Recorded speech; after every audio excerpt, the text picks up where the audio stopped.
Sorry, I forgot to start recording. Luckily, I didn't tell much, so it was just a reminder about repetition codes. You can see this in the recording of the previous lecture. So we have only one bit decoded wrong here. The reason is that we had two errors, bit flips occurred here, which is quite unlikely. And while our repetition code R3 is able to correct only single bit flip.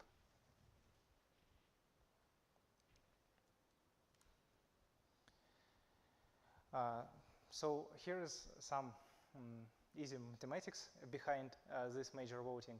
So I said that the intuitive way to decode is to decide who is the most frequent. But what is the mathematical explanation behind that? We can apply to bias theorem. Have you seen this bias theorem before? Okay, good.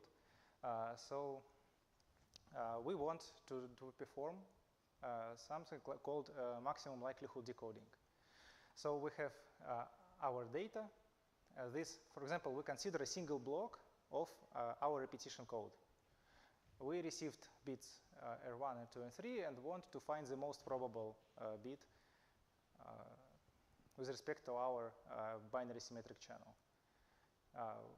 So we want to maximize this.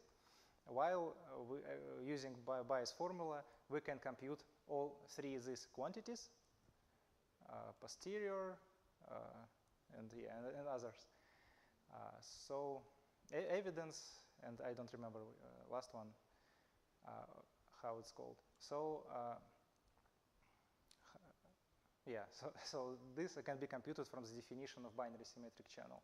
We know that all our, so we put extra assumption on our data as data, that our source data is that it's uniform. I mean, we may want to transmit any bit. So probability of transmitting 0 source bit is the same as probability of transmitting source bit 1. Actually, it may not be the case, but it can be turned around. I mean, it's not a problem. So this is uniform. This is also uniform. In our channel, errors occur also symmetrically, and these are uniform probabilities. And this can be computed from the definition of binary symmetric channel. Then we may compute these two probabilities and compare them, for example, to see which is the most probable. I guess it was easier. So today I think it will be partly like lecture stuff, partly seminar. So I hope that you can just come to the board and write down these probabilities. So my question is, we have probability of single bit flip f, some number between 0 and 1, maybe 1 over 10, something like that. We have the same repetition code R3, and I ask you what. So we received bits 1, 0, and 1, right? What is the probability to observe, to have original bit equal 0 and original bit equal to 1? You can, I mean, if somebody wants, you can come to the board, yeah, and just write down. Don't hesitate.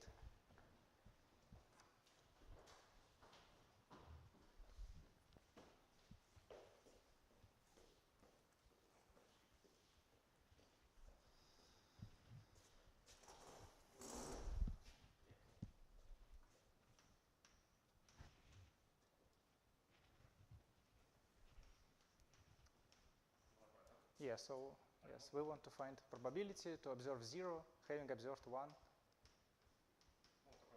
Yeah, that's true. We have originally either 0 or 1. Yeah.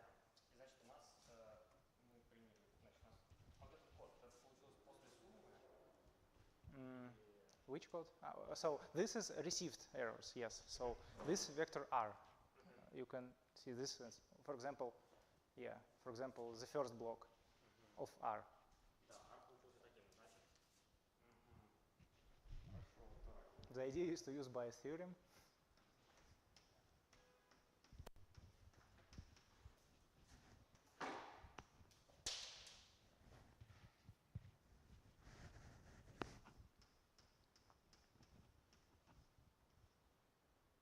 I don't know if it's possible to see from the recording, but I think it's okay. I will speak it up. I mean,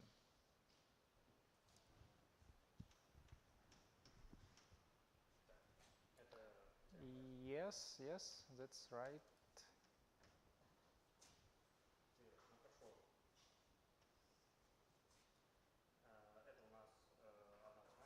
Yeah, I think it's, okay, you can compute it. Yeah, that's 1 over 8, right? Yes. Probability to observe, prior probability to observe 0 is 1 over half. Yes. Получили 1,0,1 при условии, что передавали 0, то есть передавали 0,0,0. Yes, we transmitted 3 zeros. У нас 2 единички сломались. 2 of them got flipped and 1 of them stayed the same. What is the probability of this event? No, I say that the probability to flip the bit is f. It should be something in terms of f. F. Probability f – это что мы поменяли нолик? Yes. So 0 is switched to 1 with probability f. Тогда у нас f на 1 минус f и на f. Yes, that's right. Вот это будет? Yeah, you can stay the same, and at the same time you can compute the other probability, and we will compare them. For example, for f equal 0.1. Okay, you can. Мне нужно досчитать или? I think it will stay the same, and here maybe you can compute. Yes, here the same for 1.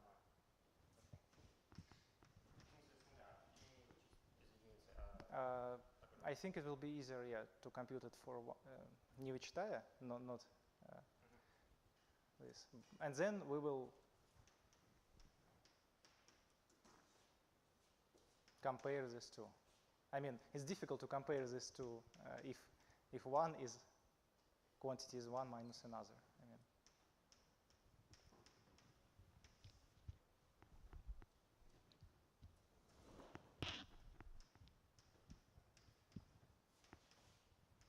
Yeah, I think it's.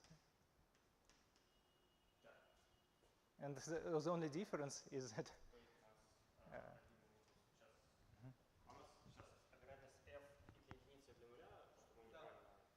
Yes, it's a symmetric channel, so both flips occur with. Yes, right, that's right. Okay, so for example, if f equals 0.1, you can see that the probability on the right should be much slower.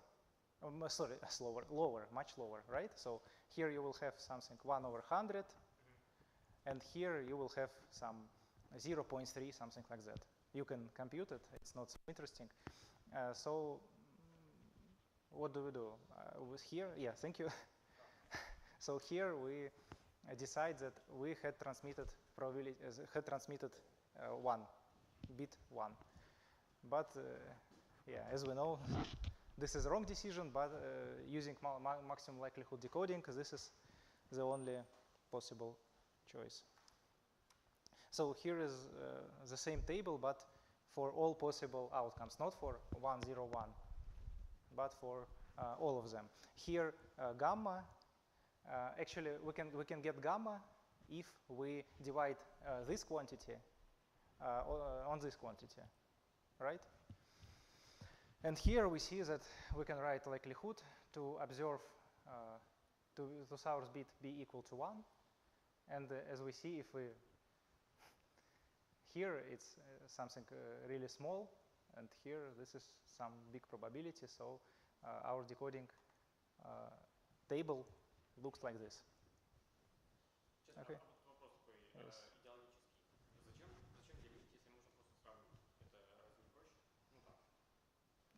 I think it doesn't really matter here.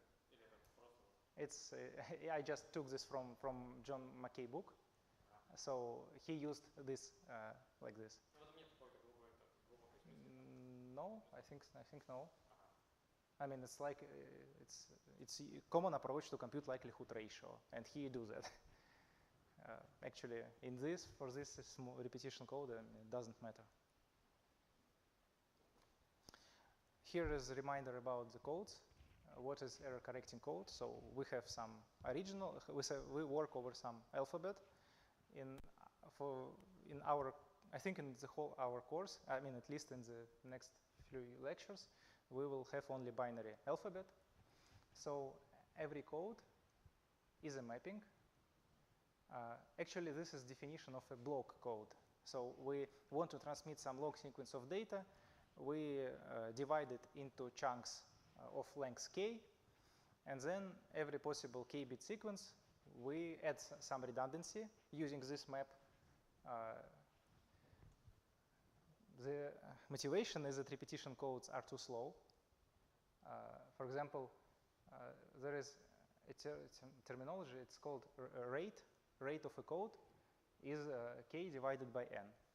So it's a simple quantity.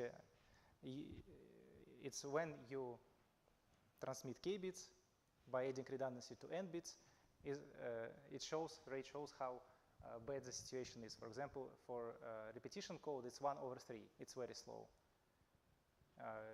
We want something faster, closer to 1. So we save our time and our channel space and everything, and communicate efficiently. So the one approach is to design some sophisticated or not really sophisticated block code, this mapping F. The image of this mapping is a set of code words. It's some subset of our sigma to the n, to the power n. So yeah, that's simple. Here is a reminder what is Hamming distance and minimal distance of a code. Hamming distance is a number of different bits among two sequences, and distance of a code is a minimal Hamming distance between two code words. Why do we need this? Actually, we can estimate how many errors, bit errors, we can correct knowing the code distance. It's roughly the half of the code distance because we can put spheres of radius equal number of bit errors. We want to be tolerant. So imagine now we want to tolerate, I mean, like 10 errors or something like that.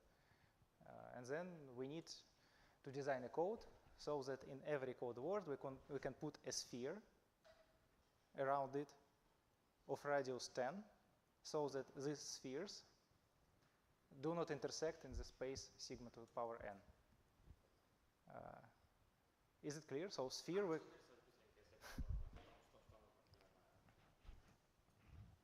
so okay. You can have some n-dimensional space. You have Boolean cube here actually. So you have 0, 0, 0, 0, 0, 1, and other points like this. So Boolean cube points, right? And for example, if we select 0 point, we want to consider a sphere, for example, a sphere of radius 1 around this Boolean point, right? What is the sphere of radius 1 around Boolean point 0, 0, 0? It's all such vertices of this Boolean cube, so that Hamming distance between these vertices. Yeah, so sphere is defined as all points of our Boolean cube that are far away from the center, not larger than selected radius in Hamming distance. So here, if we select radius 1, then sphere on this Boolean cube will include vertices 0, 0, 1, 0, 1, 0, 1, 0, 0. And of course, 0, 0 being center of the sphere. All other points have at least 2 or 3 Hamming distance, so they are not in the sphere.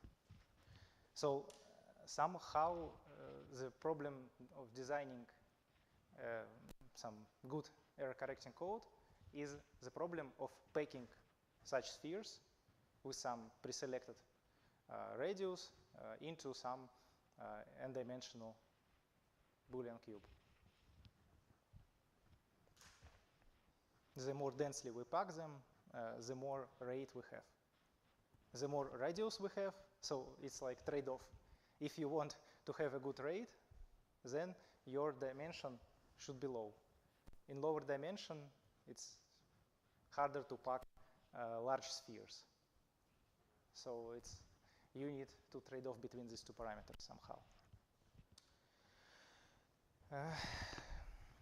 We have an interesting family of codes. So the previous family was block codes, and it has a family of codes called linear codes. Actually, not much different, but we require this mapping F to be linear mapping. F is our code. Code is a mapping. Remember from the previous? F is a mapping from some lower dimensional Boolean cube to higher dimensional Boolean cube. So linear code is a mapping that is linear. Why actually, what is the motivation here is that we want also to decode codes efficiently. Our goal is not only to design a code that has good parameters such as rate and distance, minimal distance, but also we need to have an efficient algorithm to decode this, to compute the inverse mapping. By decoding, I mean that if we receive some, not the reverse, yeah, so we assume that we receive some bit sequence of length n in our target space with n dimensions. It has some bit errors occurred. It doesn't lie in the subspace, in the code, in the set of code words, right? So a set of code words is some subset of our whole space. We need to find, first we need to find the closest code word in Hamming distance. And then we go back by this mapping F as a dictionary and then look up what was the original k-bit data. But looking through all, iterating through all the possible code words is too costly. Maybe in discrete optimization, you learn that there are some NP-complete problems and exponential complexity and so on. So it's not a good idea to iterate over all code words and finding the closest in Hamming distance to our received data. So we may want to design some codes as well as decoding algorithms for them.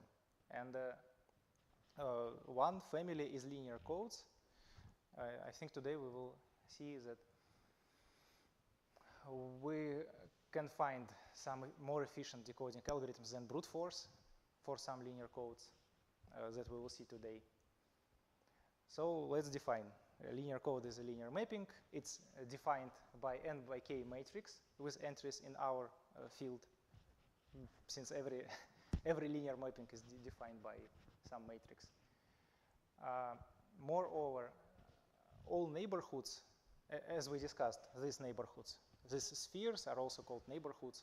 They are the same for every point because all these neighborhoods can be translated to each other by adding some vector. And this mapping is linear and everything is the same. So if we want, for example, we design some linear code and want to measure its code distance, then we can measure it simply at the 0 point. So, what is code distance is the minimal length between two code words.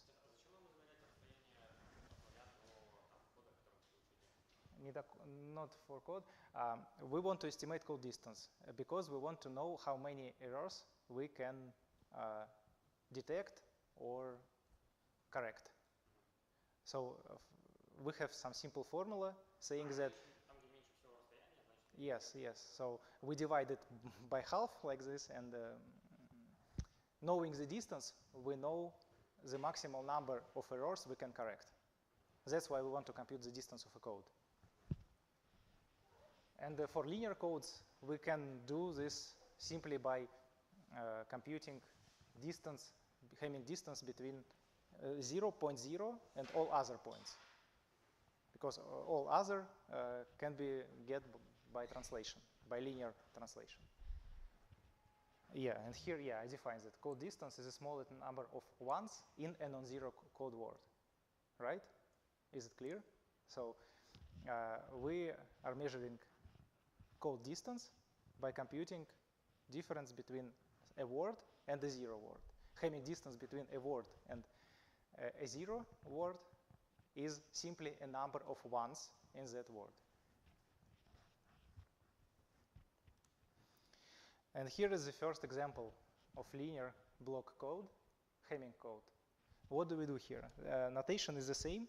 S are source data, and T are actually not transmitted, but some extra data we add, some extra bits we add. For example, we want to transmit some zeros and ones. We divide them by chunks of size 4. These bits S1, S2, S3, and S4. And we add parity check bits. What is parity check?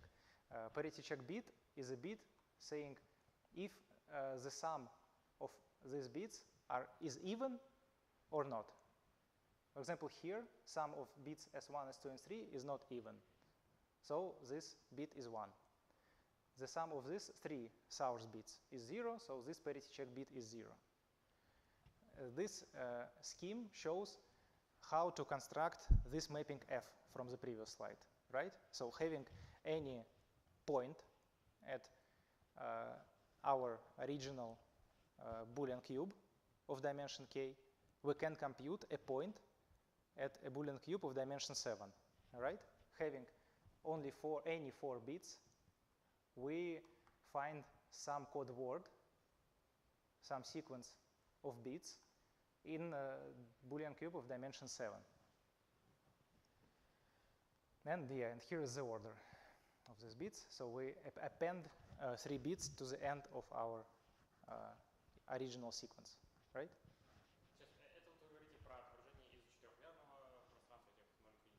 Yeah, this is Hamming code 7.4. What does it mean? If we want to transmit 4 bits of data, we transmit 7 bits instead. But this will give us some error correction. Yes, it's clearly a linear mapping since these parity check bits are linear functions. It's clearly linear mapping. Since parity checks are linear functions, modulo 2. Here I list all these code words. For example, so 0 source data transmitted is 0. As you can see, first 4 bits on the transmitted data are the same as 4 bits of the source data. And here we add some parity checks. 3 bits of parity checks. That should be clear. And we have, so generator matrix is another way to think about the code. Actually, I think it's the same as like matrix F we defined here. So, I mean, remember that here I said that linear code is defined by n by k matrix with entries as any linear mapping. And this is, for example, this linear, this matrix that defines the linear mapping of our Hamming code. Yeah, I mean, you simply watch. You want to transmit some source data. You multiply this matrix on your source data of size 4. Or you do right multiplication, right? So you multiply it by vector of size 4, 1 by 4, and you get a vector of size 7.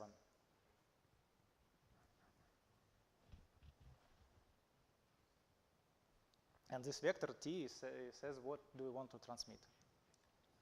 And here is a second small exercise. First obvious question: what is the rate of code of Hamming code 7.4? Rate? Rate is how efficiently you communicate, right? It's your source data length divided by transmitted data length. If you transmit the same data, for example, if you take source data and transmit it, you have rate 1, but you have no error correction abilities. If error occurs, you cannot decode it. You cannot correct it. So, but rate is simply the ratio. Let us. So rate is defined here. Yes, yes, it's 4/7.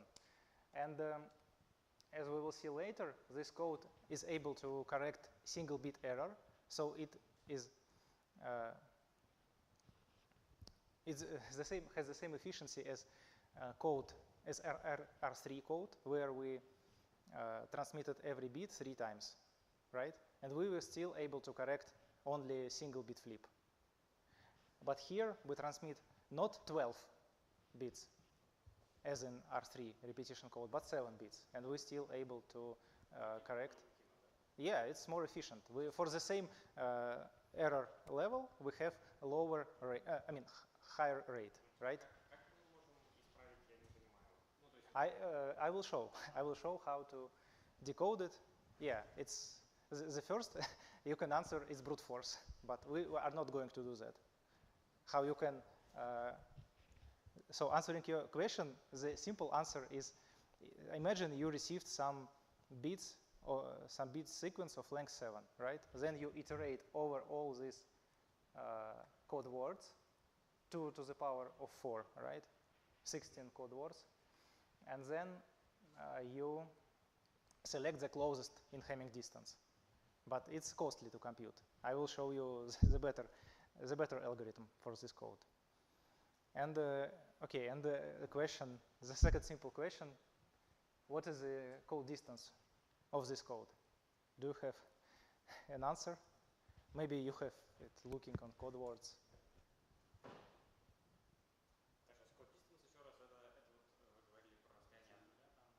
Hmm? 3? Yes, I think it's 3. Yeah, so code distance for linear code is a smaller number of ones in a non-zero code word. Remember from 2 slides ago? This one. You need this sentence.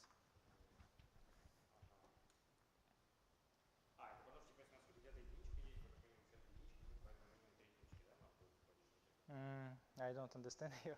I mean, so we'll look at these code words, right? And what is the lowest number of ones in a non-zero code word here? Code distance? If we have code distance 3, right,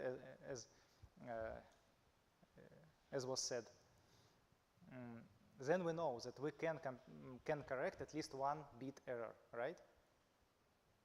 If your code distance is 3, then you can put spheres of radius 1 at every code word, and then you can correct a single bit error.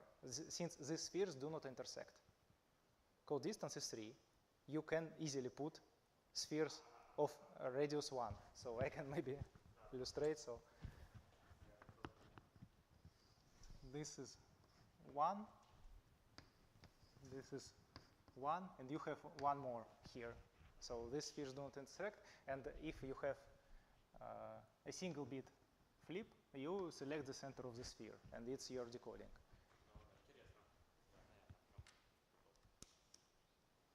So it's easy, I think. Okay, so now we speak about bounds. So we will speak about how to decode this Hamming code later. Now a few slides about what can we possibly get for different values of our parameters. So we are given the following data. We are given the size of our alphabet. In this case, it's binary. We have decided to transmit by blocks of size k, and we want our rate to be k/n. n is our target length. And we have two questions, natural questions that arise. For which parameters, q, k, n, and e, the number errors we want to correct, is there a code like this, or there is impossible to build code like this?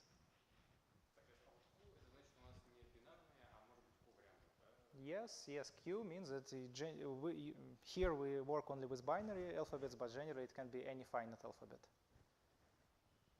Some letters of some alphabet. Actually, it's generalized easily. I mean, the Hamming distance also can be defined for finite alphabets. There's no difference in every definition. Everything can be translated to higher alphabets with no problems.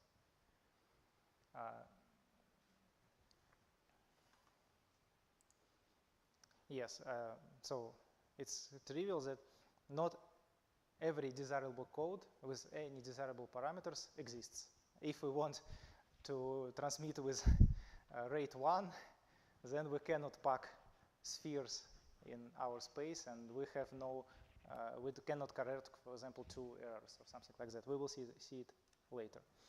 So the first bound answers the second question. It's called Hamming bound, and it answers when error correction code doesn't exist. So we are given parameters, we compute this bound. If this bound is not satisfied, then there is no such error correction code. It can be proven quite trivial. Remember, we want to pack spheres of radius e into our n-dimensional space. Yes? Yes. Radius e is because we want to correct e errors exactly. I mean, not exactly. I mean, if we have e errors, bit errors or less, then we want to be sure that we, in any case, in any combinations of e errors, we decode correctly. How do we get this bound? It's trivial. So we want to pack q to the k code words, right? It's the size of our original data, 2 to the power of k, or q. We want to pack it in this space, in the 2 to the power n. It's our target space as far as we fixed our rate. And this VQ is the volume of a sphere with radius n. What does it mean? We want to find such points in our target space that spheres around that points of radius n do not intersect, as we discussed here. So this bound is trivial. So if you were able to put all these spheres, you necessarily have this bound, right?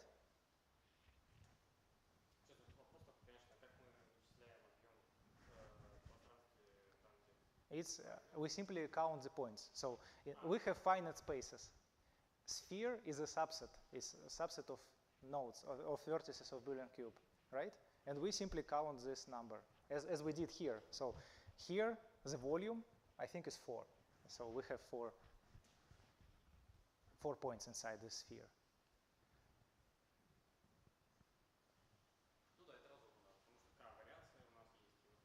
Yeah, so we want to pack this number of spheres of this size. Each sphere is a number of code words, and we still want to be inside this our target Boolean cube. A more beautiful way to look at this is by taking logarithm. You see, we can divide, we can put this here, take logarithm, and see that this is the same bound. This is rate defined a few slides ago, and this is some parameter size of a sphere of this radius in a space. We will find out how to compute this radius. It's not so difficult. So if this bound is violated, then clearly there is no code like this. So here is next question. So a code is called perfect if it attains this bound. If this bound for this code with these parameters is exactly 1. The question is, what is the bound for Hamming code? So can you compute this formula on the left of this inequality and to see how far are we from the bound, from 1, for Hamming code? Hamming code exists, so it should be satisfied. So, 5/7. Sorry? 5/7. 5/7? Why? Why? Maybe do you want to compute it here?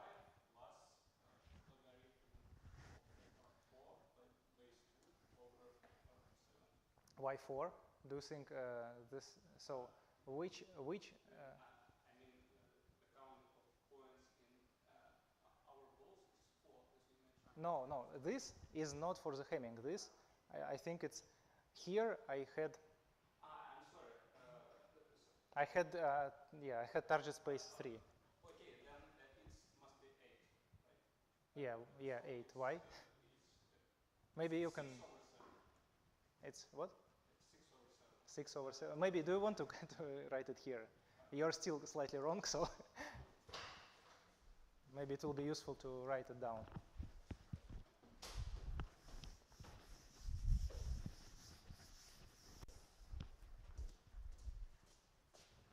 So let's start with rate. What is the rate? 4/7. It's not rate. Okay. What is this? So I'm sorry. So we sent 7. So yeah, let me return to the Hamming code. Yes, we send 7 bits. For ours, 4 bits. We add 3 redundant bits, but the rate is 4/7. And what is? Okay, and I will say. Our minimal Hamming distance of our vector subspace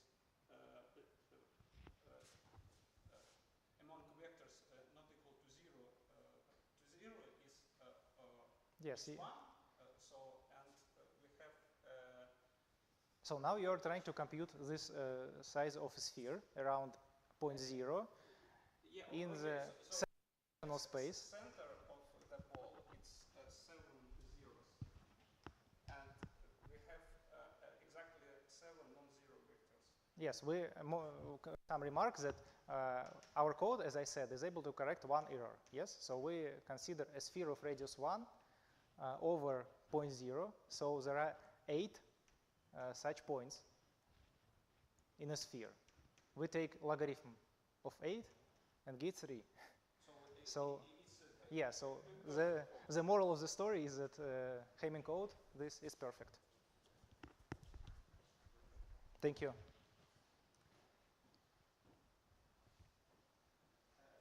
Is any linear code is linear code able to achieve this perfect estimation? I guess not every linear code. I think Hamming code is a lucky one. But we see the definition only for 7 and 4. Yeah, there are other perfect codes, but there are other codes. I guess not every linear code is perfect. So this is simply an illustration that Hamming code is perfect with respect to Hamming bound. I mean, for other Theorem, is there a Hamming code which is perfect? I'm not sure that there is for every. I mean, I don't know. But arbitrary large. Actually, I don't know. I think so. I think so that you can, but I'm not sure. I think you should try to Google it. It's not. I cannot answer this. Yes. Sure. Yes. Сфера, ну, в центр нуле, допустим, у нас есть какие-то точки, мы можем Yes. That's why we wanted to estimate a sphere around. So every sphere with radius 1 in this space, with center at any point, has the same volume. Because it's linear code.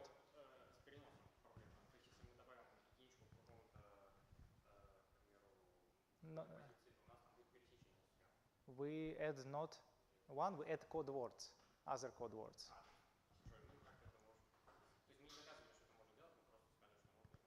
Yeah, we add ones to the original data. You see? So, I mean, this code is linear, so this linear mapping from the source data to the target data. So if we add points in the source data, then it's a linear mapping in the target data. So that's why. So it's like you add code words, one code word to another code word. You do not add, you do not flip arbitrary error, but you take two code words and add them. And you stay within the set of code words. Okay?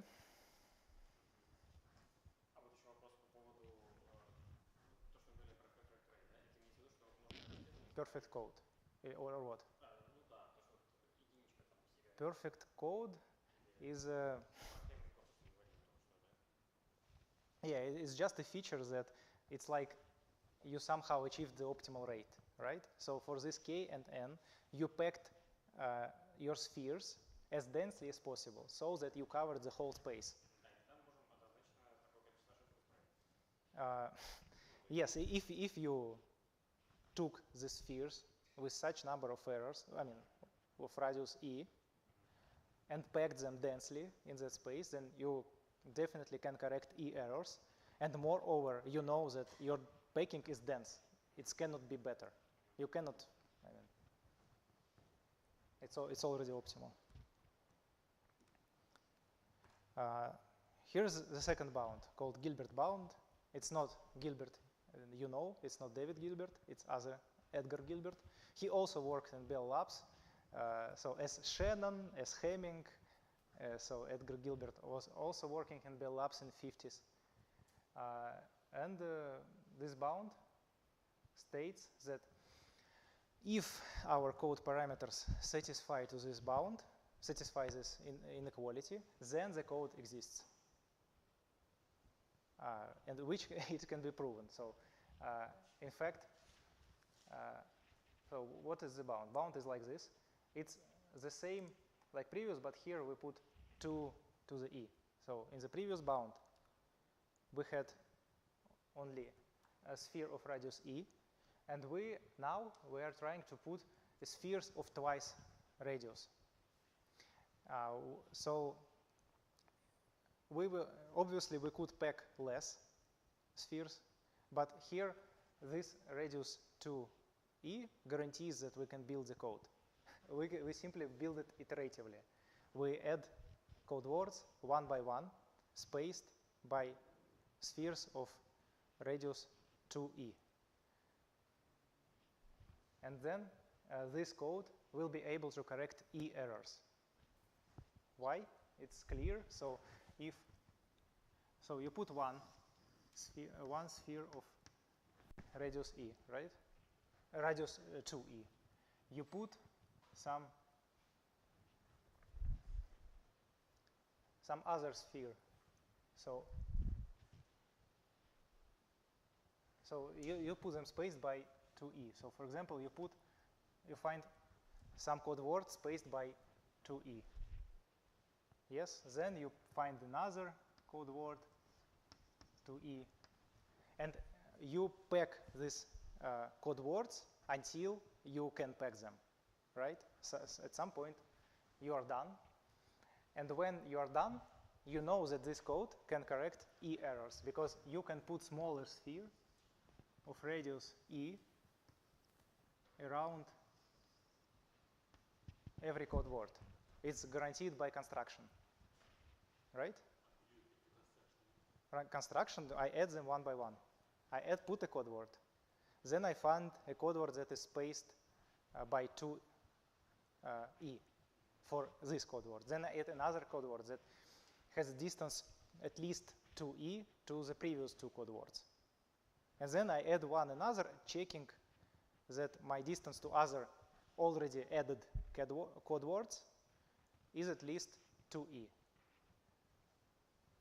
Then, like this, we can show that we can correct e errors.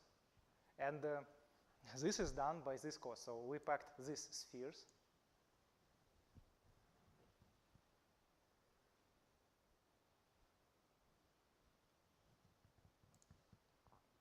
Right? Or not?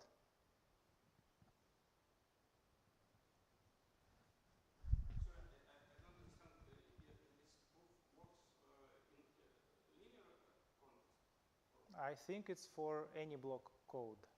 For linear codes, we have some stronger bounds. We can exploit the linearity and get better bound.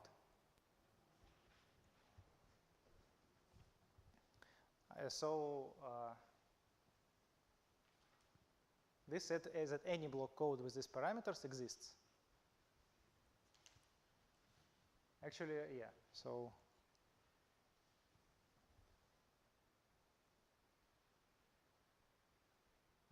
sorry, I really don't understand the proof. How you?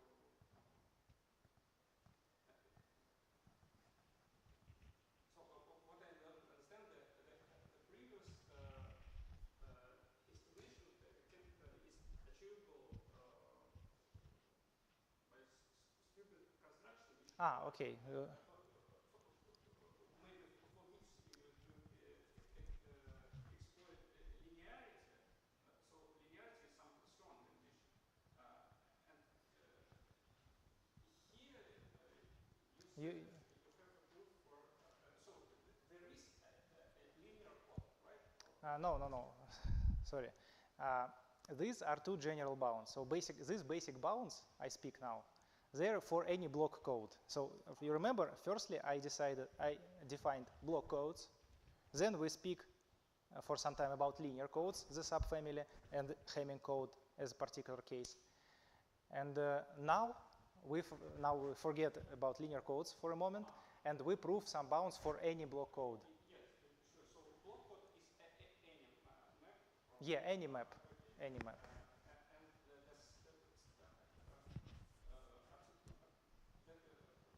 Your proof works for. So you prove you show existence of a block and not a linear one, right? Yes. Okay. Yeah, sure. I understand the question now. So this, nothing said about linearity.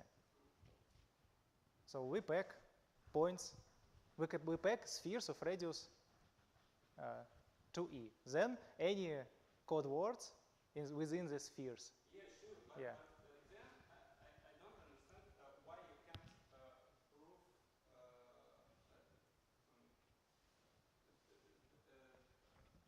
The same for linear codes.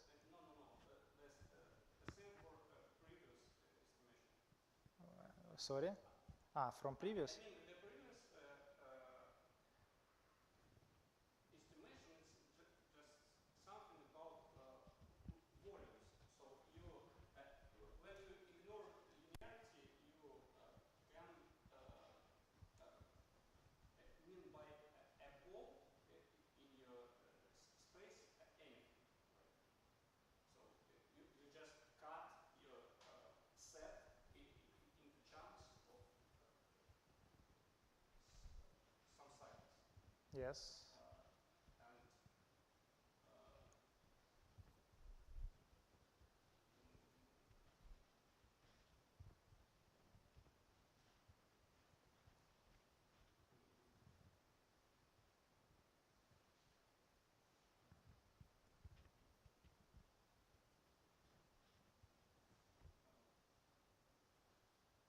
So maybe the question, why you can't achieve the previous bound? I mean, I don't understand the question. The previous bound says that if you have a code, then this bound works. Any code packed has a bound like this. now we know that we have some bound and we want to build the code showing that there exists a code. So they are conversely. So there's two bounds. The one. I understand why I can prove that for given E there and given K and which satisfy the first estimation where you have E instead of 2E. You can by the same argument prove existence of a code.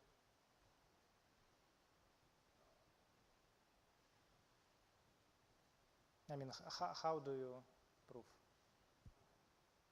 I'm asking because I don't understand the code for 2E.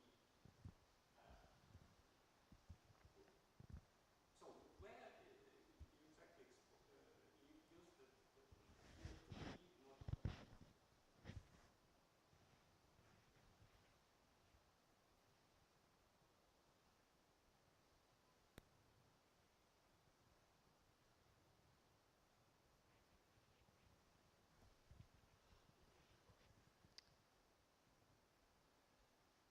Yeah, okay.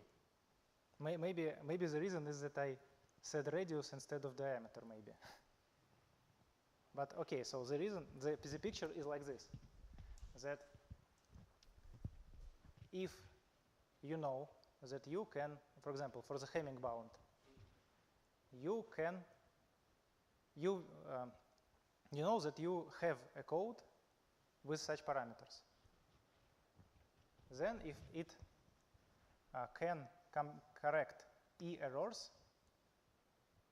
then any two code words are spaced at least by 2E. Then I think we can pack a sphere with the center here. This will be a sphere of radius E.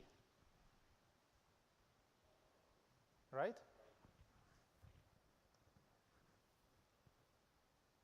And so this sphere. We have other code words. It's spaced by 2E. Here is also a sphere. Right? So, and we have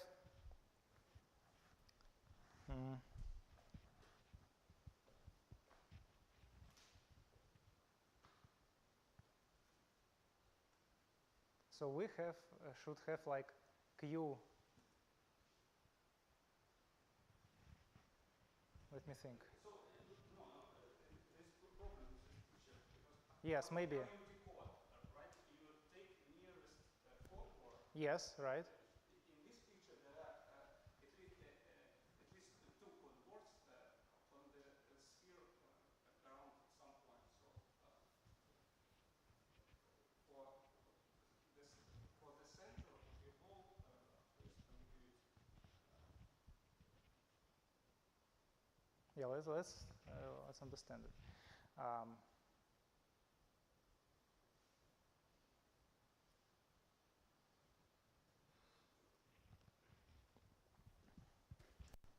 So if we know that our code words, okay, sorry, maybe I got slightly confused. So if you can correct up to any E errors, then this is a code word. Right? This is a code word, and we have a sphere of radius E around this code word. And we have this working for every code word. So we have Q to the K spheres, non-intersecting spheres of radius E. So if we have the code, the Hamming bound is satisfied. Now you asking me, if I have the bound satisfied, if I'm able to build the code? Okay, so I know that. Okay, I have some numbers like this. How can I build the code? I have numbers like this that satisfy this bound. How are you going to pack spheres? So I think we cannot do this. I mean, generally. How your question is formulated as. No, my question is just asking for you to repeat the proof for 2E. Okay, let's now. Okay, Hamming bound is okay, right? Now we turn to the Gilbert bound. Now we have this bound. So the solution, the idea, yes. You prove existence of a subset in. Yeah, I build. In linear space, right? I Because with Hamming distance and so on, or you consider your space of codes as just abstract set, or it's linear. I think it should work for not linear codes also, not necessarily linear codes. Okay, so this statement has nothing to do with Hamming distance. Which Hamming distance? Sorry, I mean. With Hamming distance. What question? Could you repeat, please? The existence of the code which allows to make at most E errors. Yes. Yes. What is the relation with Hamming distance? So if I understand the definition of error correctly, so then ambient space of codes Yes. should be regarded as linear, but subset of code words should consider as just a subset. Yes. In the general block code, it's just a subset. But code space is space, linear, right? Code space? I mean, why linear? So if you're building linear code, Sigma n, what you if you're building linear code, then you remember about linearity. about linearity of subset sigma k. But if we speak about Hamming code, if I understand correctly, then the space sigma, the set sigma n should consider as linear subset. In the case of Hamming code, yes. But here we're building general code, not linear, not Hamming. Any code. Then I don't understand what is error in any code. What is Error? error correcting code? Or No, what means that your message contains at most E errors? It's a Hamming distance. yes. So you received data. So you had transmitted data vector, and you had received data. And Hamming distance is less than E. So Sure. So you can. So when you formulate this arithmetically, you consider poles in sigma n considered as a linear space. are we speaking about error correction codes? Then okay. So I mean, maybe it's linear space, but it doesn't matter. For if we have general block code, I mean, in general block code, your code, sum of code words does not necessarily a code word. Okay, let me reformulate. Do you assume in your proof that your poles are translation invariant? Your definition of the pole. Yeah, I think so. Okay, maybe you're right. Sorry, maybe my bad. Let me check. Maybe this is only for linear codes.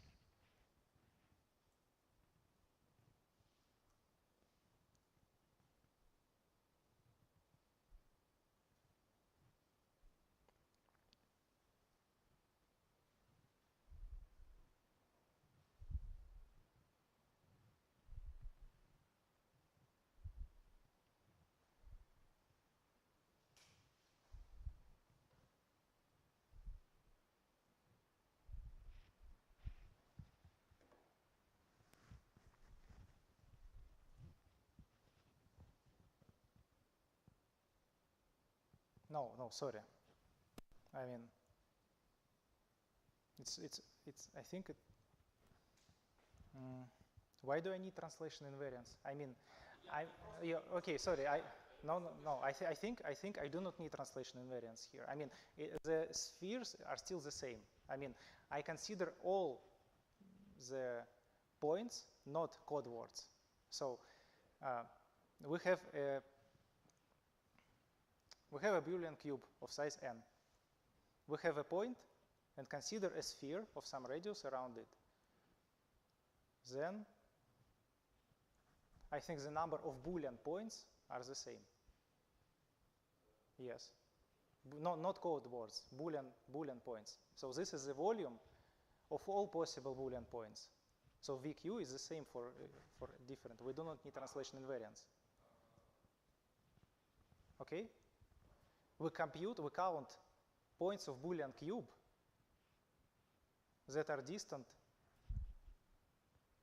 You see, your received vectors are not code words.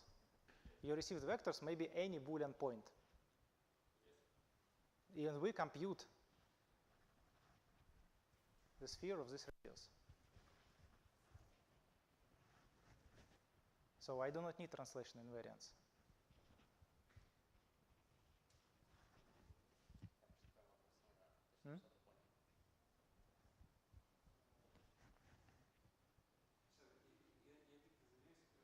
Да. Я не понял хотели, что значит не нужно. Я скорее спрашивал тот код, который можно построить для достижения этой оценки. Он будет дополнять такие свойства? Да, я думаю, нет. Мы как-то их упакуем в Гильберте, и там линейность не гарантирована.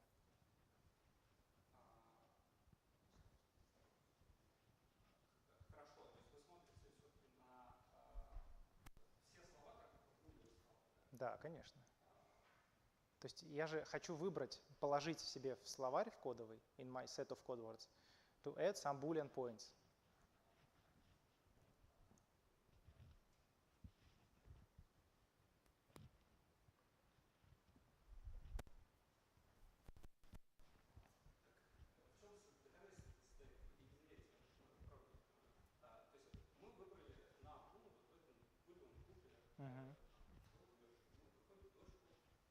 Да. Взяли шарик, вокруг нее,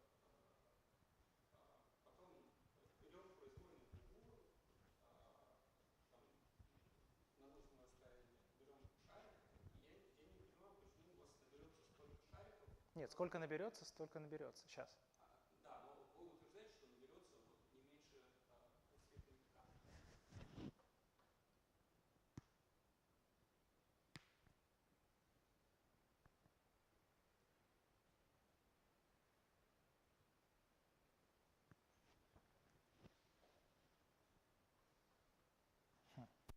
Okay, maybe.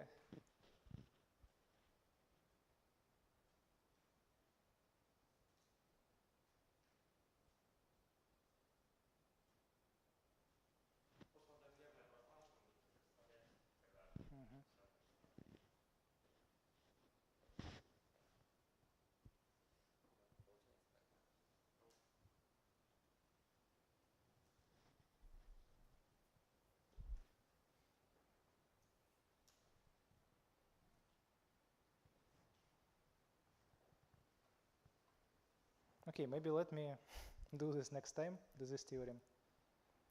Maybe it's my fault. Let me think about it. I think let's not waste time. Okay? And I will prove this next time. Maybe I'm confused. Okay.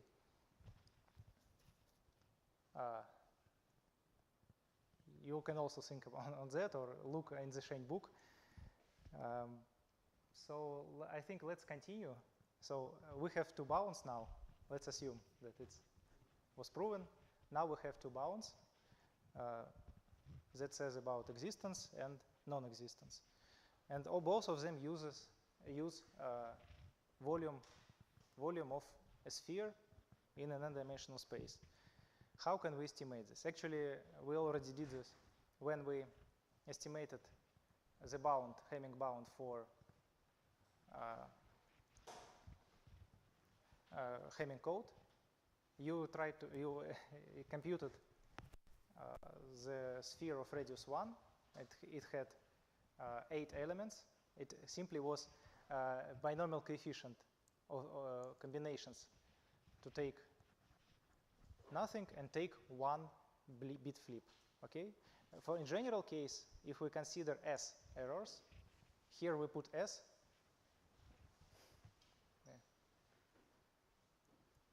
Here we put errors S because we also will have base of exponents, so not to be confused. And the size of the ball inside the Boolean cube is like this. We can approximate the volume of this sphere by considering the largest term. I mean, if S is smaller than n over 2, then this is the largest term, right? You have binomial coefficients, and the largest one live in the middle. So the writer is larger. And this can be estimated by Stirling formula.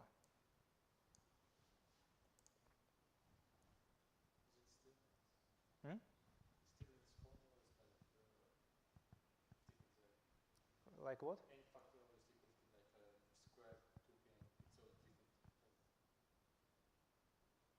Sorry. Is it different Stirling's formula or like?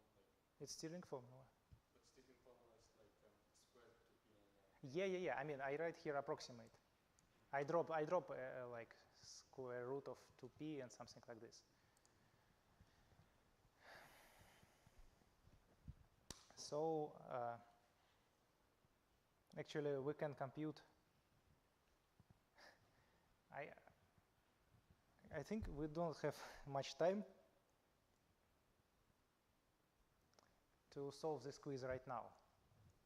Maybe this will be a home task, or we will solve it next time. Or if you want, we might try to solve it in 5 minutes. It's not so difficult. The goal is to, using Stirling formula, estimate binomial coefficient, the largest binomial coefficient.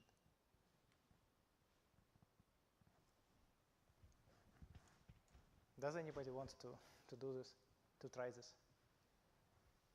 The result will be fun, that we will get the famous Shannon entropy as a result of this computation. It says that approximately the size of the sphere in the Boolean space can be approximated by something that is dependent on Shannon entropy.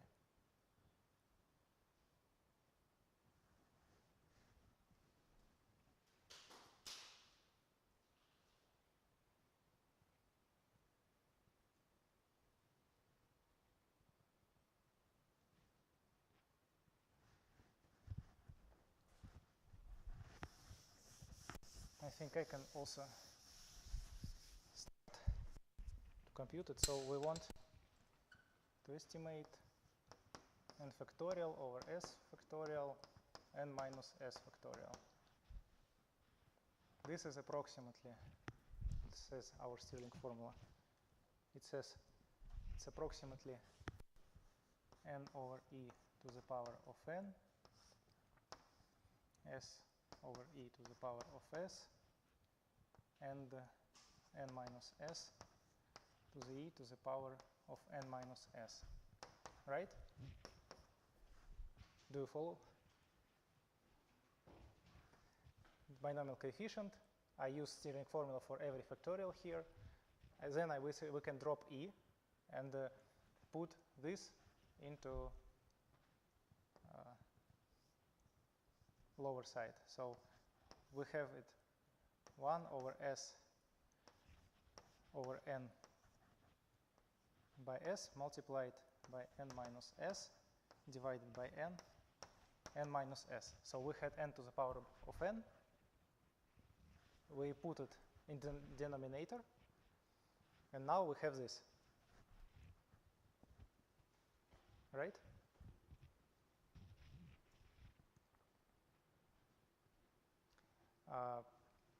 Remember, we like to take logarithm of the bound of this volume of a sphere. Then logarithm of v equals, in this case, equals minus s logarithm s over n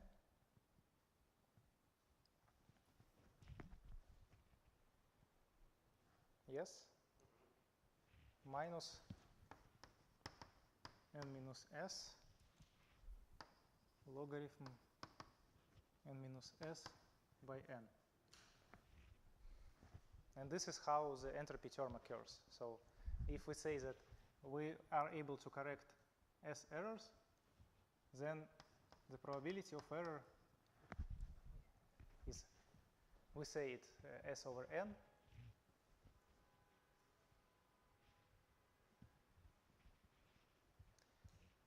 and we divide this, multiply and divide it by n.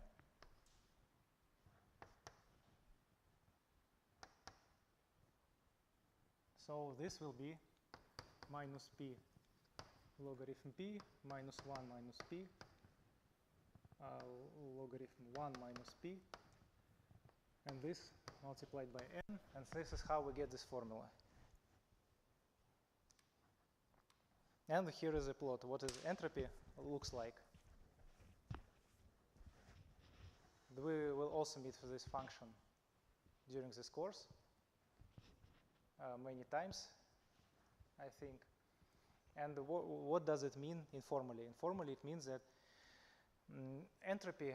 So you have you can think that you have probability distribution. You have some coin, you toss it, and you have some probability to observe 0 and observe 1. In a good coin, both probabilities are equal. Then your uncertainty is maximal. You do not know which time, what do you observe, 0 or 1. That's why entropy, which is informally can be thought as a measure of uncertainty of your probability distribution, is maximal for the uniform coin. And if, for example, your coin always put heads, then entropy is 0. You know that it will be always head or tail. So I think the last slide for today. I have prepared more, but we don't have time. Let's combine our knowledge about estimation of balls in that space, entropy, and two bounds, Gilbert bound and Hamming bound. So Hamming bound is this one. It says that here we cannot have error correction codes. Here Gilbert bound said we will continue with this next time. I will repeat the Gilbert bound,